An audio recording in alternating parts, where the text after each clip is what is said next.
Le meilleur moyen pour ne pas désherber, c'est d'empêcher l'herbe de pousser. Le jardinier ne manque pas de ruses pour lutter contre les plantes indigènes que certains appellent à tort des mauvaises herbes. Il n'y a pas de mauvaises herbes, mais des herbes au mauvais endroit. Le paillage est le geste stratégique pour éviter que les plantes envahissantes s'installent. Il ne faut jamais laisser le sol à découvert, mais le protéger d'un épais paillis pour empêcher les graines d'herbes indésirables de lever et de se développer. Si toutefois elles y arrivent, elles sont faciles à enlever, la terre reste meuble et fraîche sous ce paillage. Si le jardin est en friche, il suffit de le couvrir de carton et de laisser faire. Sous ce couvercle, plus de lumière, donc plus de vie. Les plantes meurent au bout de quelques semaines, c'est plus efficace que n'importe quel herbicide.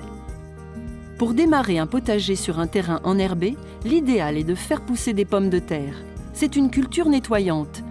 Les tubercules occupent le sol et étouffent les plantes pionnières. Après la récolte, le sol est naturellement aéré, nettoyé, débarrassé des plantes concurrentes comme le liseron. Il est prêt à jardiner.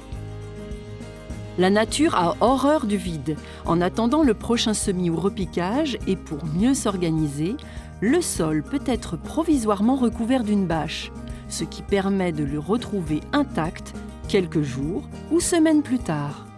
Pour piéger les herbes folles prêtes à semer la zizanie dans les cultures, on peut aussi pratiquer un faux semis.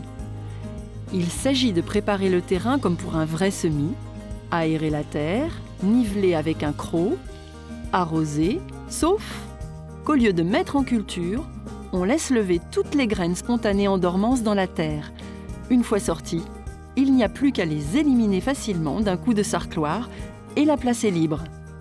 Enfin, il faut savoir que si quelques indésirables parviennent malgré tout à prendre racine, il suffit de les couper avant la montée en graines et, en dernier recours, les arracher.